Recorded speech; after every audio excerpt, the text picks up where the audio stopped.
Hello once again, witchy people. Welcome back to my Covenstead and my channel.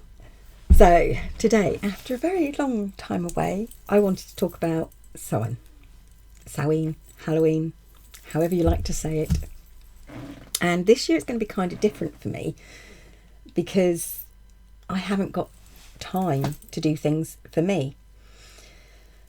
And just sort of like do the usual, I wouldn't say rituals, but the usual things that I do. So I thought I'd look back into all my folklore books and everything else and look up some things about Halloween and about Samhain and like, where does it come from? Because it is one of those festivals that we celebrate that doesn't really have a basis. It doesn't have a reason for being. So it isn't like the longest day or the shortest day of the year. It isn't, like lambing season and things like that. So why Samhain? Why do we celebrate it? But not necessarily why you celebrate it, but where it may have come from. So the origins maybe of Samhain. Like I said, some people pronounce it Samhain, some Samhain, some even Samhain, Samhain. However you say it, it's fine. It's your festival, it's your celebration. You pronounce it the way you want to. So a lot of people, including me, do think that it Samhain, if you pronounce it phonetically, Samhain, it means summer's end. Sam, sort for summer, and hain, end. That is probably folk etymology. So it's something that we kind of cast upon because it makes sense, and not necessarily because it's right. But it does, for most people, symbolises both the end of the harvest and the start of the darker half of the year. Certainly for ancient Celts, that's what it did. And Samhain is definitely an ancient Celtic celebration. That isn't just the ancient Celts being Irish, but the ancient Britannic Celts. So that's kind of like Cornwall, Wales, Brittany. So it is, as I said, for the ancient Celts, one of 4 festivals, or Fey, F-E-I-S, Fey festivals, and it's spelled F-E-I-S, seasonal festivals, and references can be found in Irish literature that date back to the 9th and 10th centuries. Now, if you go back that far, these writings do sort of like tell us and hint to us about burial mounds being opened. Now, these are quite often big slabs of rock that were used over the tops of burial mounds that were moved, or sometimes a pathway dug into an earth mound, but usually it's a slab of stone that was moved off the top of a burial mound because that's what they did. And they moved these slabs of wood, open up the mound and open up as a portal to the other world. Now, these portals were to welcome the Aishi, or Eos Sea, as it's looks like it's said, but it's the she, which it can mean a lot of things. This particular phrase, and I'll make sure it's up on the screen somewhere along here, it can mean spirits, it can mean ghosts, it can mean fairies, and it can also be a reference to parts of gods or godlike beings. It's kind of like a reference to ancient pagan gods. So when they opened these portals, these burial mounds, and made them into portals, they used this as a celebration, not just for the living. Great feasts were prepared, but they weren't just for the living, they were to honour the dead as well. And it was as an offering for those that had come before. And those who wanted to come through the veil between the worlds. And bonfires were lit not only for purity and for cleansing, but also as a welcome for these visitors from beyond the veil. Now, one thing I should mention about the 9th and 10th century literature and writings about this is that they were very Christianized. They referenced these festivals and celebrations, and they were trying to explain these occurrences and these celebrations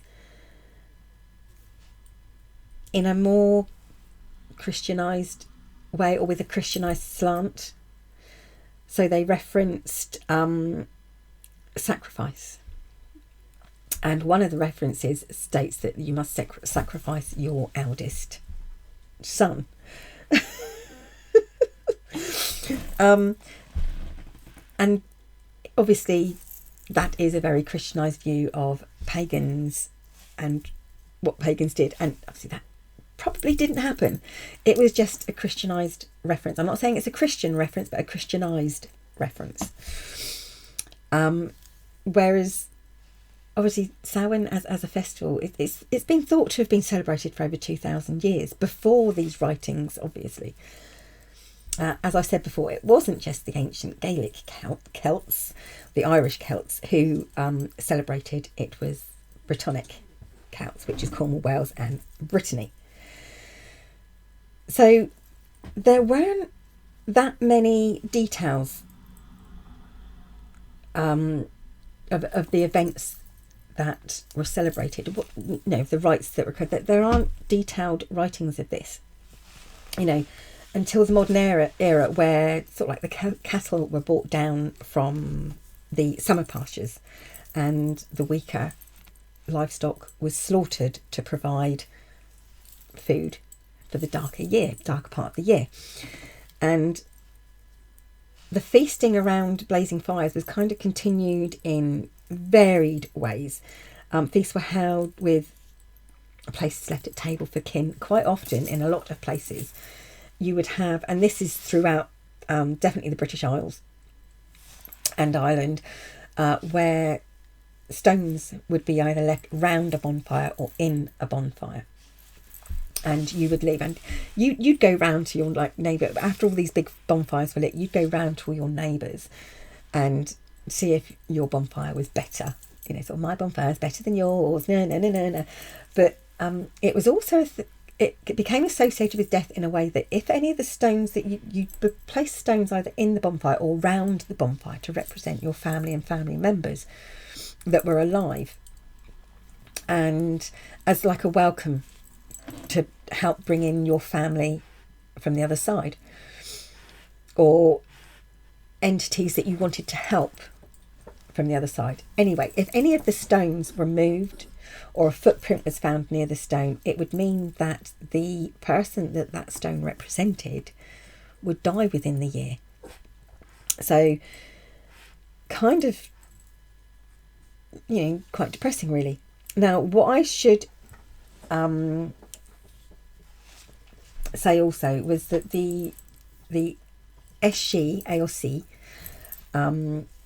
I think, to represent sort of like the spirit side that came through, comes from a much older form, Sith, which is spelled Sith, Cith, or Sidth in ancient Scots, and that does mean fairies, elves, and supernatural creatures. So we're still at a point where, even with all these writings that we've got, and we do know that in some form or another Samhain was celebrated for thousands of years, why? If there's not a certain part of the year, sorry, it's the dog. If there's not a certain part, a specific occurrence of the year, why celebrate now? Between harvest and the shortest day of the year, why celebrate it? Just let the dog out, sorry. So yes, why celebrate it? And here's where a lot of reading and guesswork may come in. Because as I said, even with the literature that we do have dating back to the 9th and 10th centuries, it doesn't explain about the rituals and rites, which suggests maybe that there weren't any. Because it wasn't, as I say, it wasn't this time of year that had a specific reason for being. So, and like I said, guesswork, as with most things and the way we celebrate as pagans, it is a lot of guesswork and feeling and intuition about what may have happened. So here's mine. So what I think, and I guess other people do as well, is that you have this time of year where the harvest is over. You've brought your animals down from the summer pastures. And as I said, we were a very pastoral community. You know, so you brought your animals down, you slaughtered what you need to do, and now you've got this gap between doing all of that, the harvest, and between then and the shortest day of the year, coming up at the end of what is now December. So, what do you do? So I think this was a time when finally the clansmen, family members, those scattered throughout the land or near us, close by, had time on their hands to get together.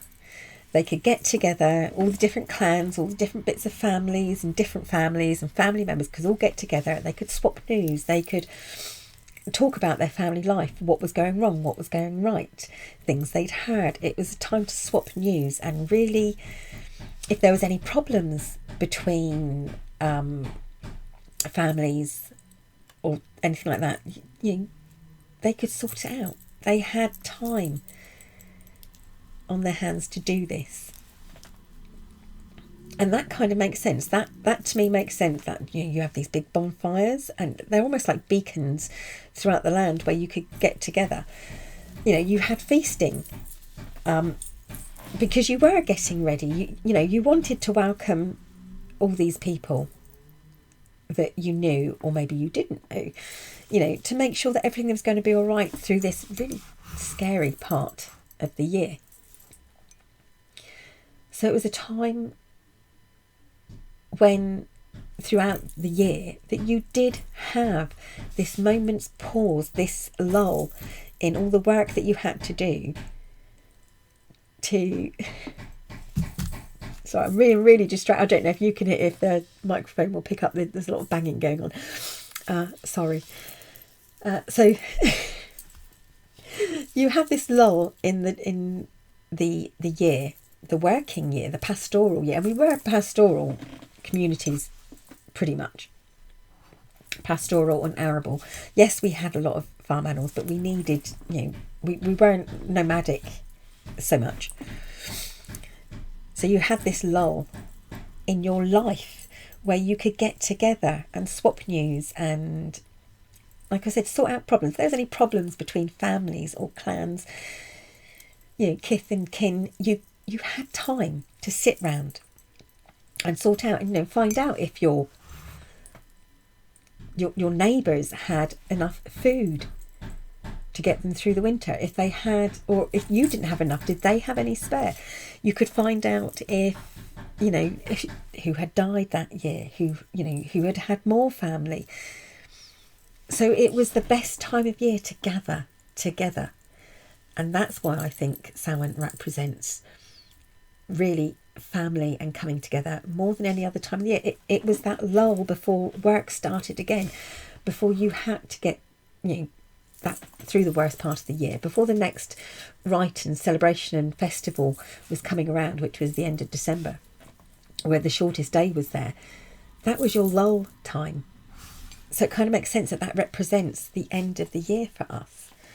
It's the end of the working year. Everything has paused for a moment. even the land has paused for a moment. Nothing is going to start growing, that you can gather and reap. Obviously you've got the autumn fruits and such like, but it was that time of year to stop and take a moment, which is why it is so important. Like I said, and this is just my opinion, possibly opinions of others, but this is what makes sense to me. This is why Samhain is most important, but it doesn't have a base, if you like. As I said, it's not the shortest year, it's not the longest year, it's not, the harvesting time. You've done all of that.